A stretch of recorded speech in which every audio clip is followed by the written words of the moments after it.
North Carolina nurses are protesting. They claim Mission Hospital is not prepared for this pandemic.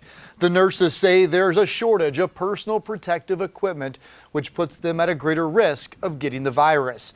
Tonight, Mission Hospital is responding to their nurses' allegations. Fox Carolina's Brookley Cromer is live outside Mission Hospital in Asheville. Brookley? Well, Cody, last week those nurses delivered a petition to the hospital here citing concerns about how they're handling COVID-19. Now tonight those nurses were outside Mission Hospital asking their colleagues if any changes have taken place in their departments. A group of nurses held signs outside Mission Hospital in Asheville, wanting their message to be seen and heard. As nurses, we want to be protected. We want to protect our patients as well. And many of the nurses were feeling like we're not prepared.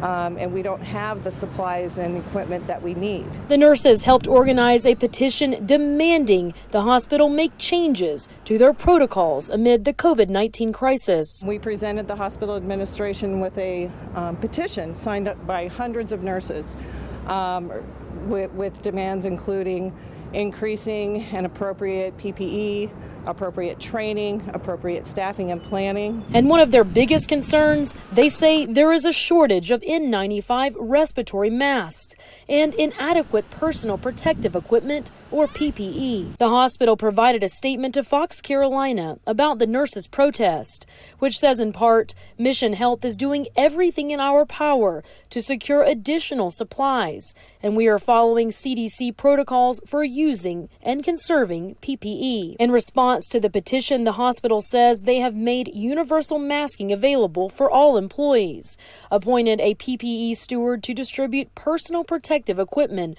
where it's needed, and created PPE distribution centers across the campus for quick delivery. Mission should absolutely be recognized for every single thing that it is doing positive in response to the COVID crisis. All of those things that they said are happening, and they're very important that they happen. But the point that I wanted to make is that the PPE that is being recommended from the CDC is not necessarily the PPE that we need. Mission Health says that they're also providing clean scrubs at the end of every shift in an effort to prevent those employees from carrying the coronavirus home on their clothing. Live in Asheville, Brookley Cromer, Fox Carolina, 10 o'clock news.